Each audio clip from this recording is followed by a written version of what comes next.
People are saying that Airbnb is saturated. We're getting to it right now.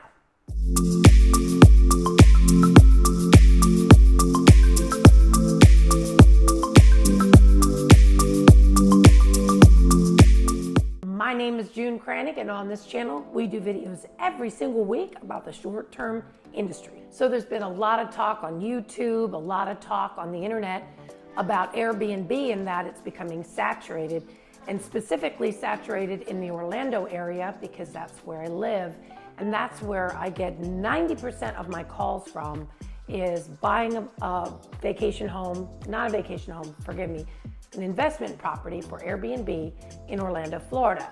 So the reality of it is that the supply in the Airbnb realm on Airbnb jumped 21.9% year over year. So there's almost 22% more Airbnb properties this year than there was last year. So that's pretty substantial. But listen to this as well, is that right now there's 1.3 million Airbnb vendors properties on Airbnb. So that's a lot. But also night stay demand grew 14.5%. So though there are a lot more people in the game, there's also more demand. I keep joking. And also the average daily rate rose 3.1% year over year, which means the average daily rate, highest, lowest, average, is $311. So that's a lot. So there's good news and there's some maybe not so good news right there. So overall, the demand has really grown the most in small cities, in like suburban areas, and mid-sized cities. That's had the biggest amount of growth. So that's kind of interesting, you know, it's not just the big destinations, Orlando, Hawaii, whatever, New York, places like that, but those mid-sized cities, Charlotte, North Carolina, things like that. People don't think of those areas as, wow, I'm gonna buy an Airbnb in Charlotte, North Carolina, and trust me, I would love for you to buy a home in Orlando, Florida, but sometimes in those smaller cities, mid-sized cities, there is the most growth in demand. Also, urban and mountain locations grew 15%. So though people still like big cities, and that will never end, the urban destinations, the mountain destinations, they have seen the biggest growth, which makes sense because there's more opportunities for people to get out of the city and be around nature and whatnot. So Florida beaches have slowed down quite a bit, which may have a lot to do with regulation and you know, the town and the cities, whatnot, regulating Airbnb more and more, and just maybe people are tired of going to the beach. I don't know. Florida is the fastest growing state in America right now. So we are busting at the seams. So if you don't like a lot of people, don't come to Florida because there's a lot of people here now. The top two metro areas for growth are Phoenix and Scottsdale and Las Vegas. And I thought that was interesting because when I think of Vegas, I think of staying in the hotel, staying on the strip, where everything is right there. And I didn't know that Airbnb would do so well there, but I guess maybe for bachelorette parties, bachelor parties, things of that nature, birthday parties, getting an Airbnb would make a lot of sense. So I know that in Vegas, there's never any balconies, so no one can jump, skydive, whatever. So maybe with Airbnb, you have a little more flexibility. Not that we want you to jump in any way, shape, or form. So Long Island is the biggest East Coast metro area as far as growth goes. And Orlando, ironically, was number 39 in rising markets. And don't be discouraged by that. Right now, there's over 100,000 Airbnb properties or vacation rental properties in Orlando and Central Florida, which is a ton. So it being 39 in rising markets, you know, it's been at the top for a long time. I believe that I am correct in saying that Orlando is the #1 tourist destination in the world still to this day. So that's always been the word. So there's a lot of people that come and visit Orlando, Florida, which is why I always said Orlando, Florida is the land of opportunity. Now let's talk about Orlando, Florida, because I have quite a few people call me and I feel like sometimes I discourage people. If your budget is $300,000, that's a tough one. You can buy a townhouse, and townhomes will not be the first to rent typically. They will not yield as much, but you can still have an asset that someone else is paying for and have a place to go yourself, especially if you love Orlando, Florida. Now, there are areas in Orlando that do very, very well. Story Lake is a perfect example. But now you have to think about this. You have to figure out a way to differentiate yourself from everyone else. Because when you look on Airbnb, there's a lot of properties there that look really, really good. I recently saw a house that I kind of encouraged a client to purchase because it had Avatar, and that's just come back out, Avatar. So when you have something that stands out, makes it a little different. I mean, everybody has Mickey Mouse. Everybody has, I don't want to say everyone has Frozen, but there's a lot of Frozen and there's a lot of Mickey Mouse, but think what's the new trend? What's the newest movie? Marvel, the Marvel stuff. A way to differentiate yourself, maybe super contemporary, super modern, maybe not just geared towards kids.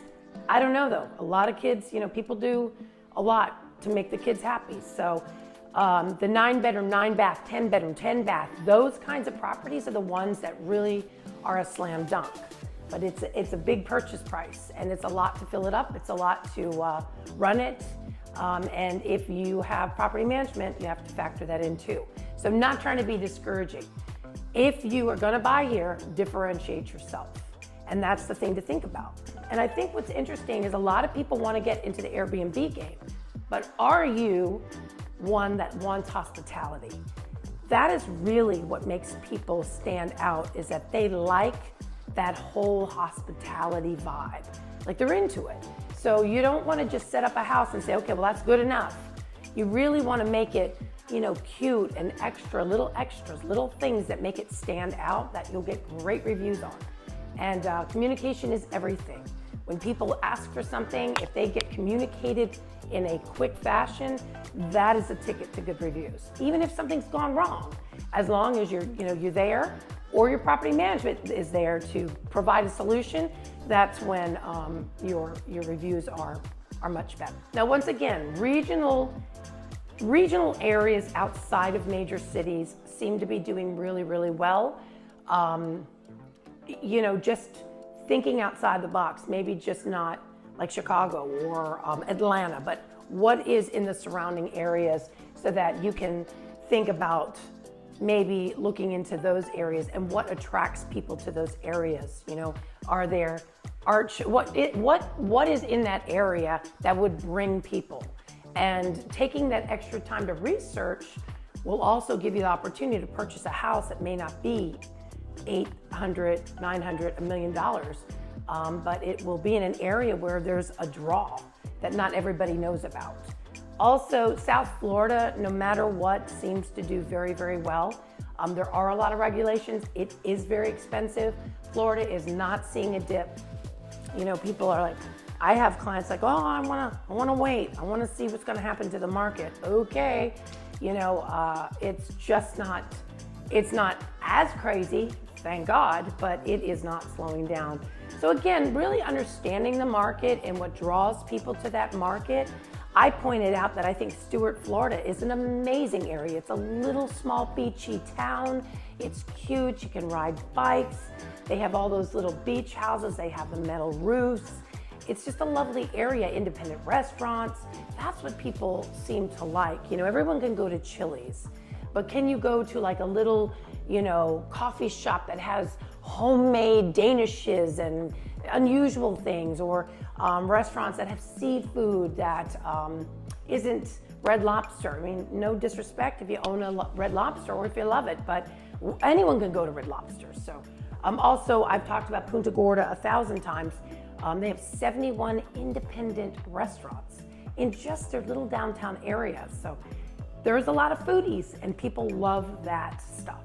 I know I love it. And the last thing I really want to point out is when we're talking about differentiating, because I think that A lot of people got into Airbnb. I think a lot of people may have not known what they were getting into, not getting the proper education. It is a lot. Long-term rental, short-term rental, there's a reason why short-term pays more. It should, because there's a lot more to it. There's a lot more to think about. There's a lot more can go wrong. I mean, the list goes on and on. But people will pay more today for an experience. So again, to just say, well, I just want to get into short-term because I want to make money, may not always be the right reason to do it. Now, hey, capitalism all the way, you know, I'm all about that. But also, do you have that heart of hospitality and really working on the experience, paying a little more for maybe the amenities that differentiates you from the one to the right and the one to the left will make all the difference in the world. People will pay more for the experience. That was known when Starbucks opened up. Let's face it, you can go to 7-Eleven and get a cup of coffee for $1.79, or you can go to Starbucks, which to this day is still a long line, long in the drive-thru, super annoying to me, and you pay now $7 for a latte to sit there, to have the experience on your little laptop. People will pay more for the experience. So really keep that in mind. And I know I put out a bunch of glamping videos and nobody watched them. Craziness.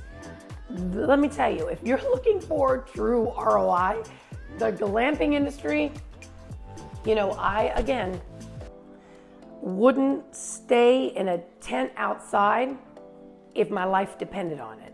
However, I will stay in some of these amazing geodomes, geodesic domes, all that kind of stuff, and pay $300, $400 a night for that type of experience. So if you're truly looking for an ROI, hey, Google it, look around, like, you know, and if you have property right now, 10 acres, 15, 20 acres, 40 acres, whatever, I mean, come on. People love that experience. So enough of that. Nobody wants to listen to me about glamping. I'm talking to my dog right now. My dog Peanut. Yeah, I mean, look into it because it's a big industry. It truly is. And again, I was all short-term, and then I started looking at something in Ocala, caught my attention. I was like, what?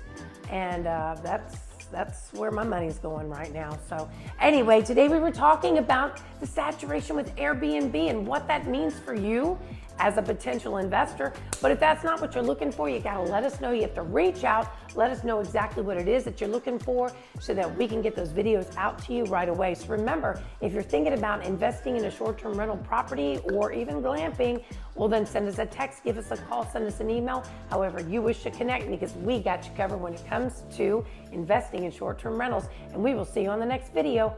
Bye for now.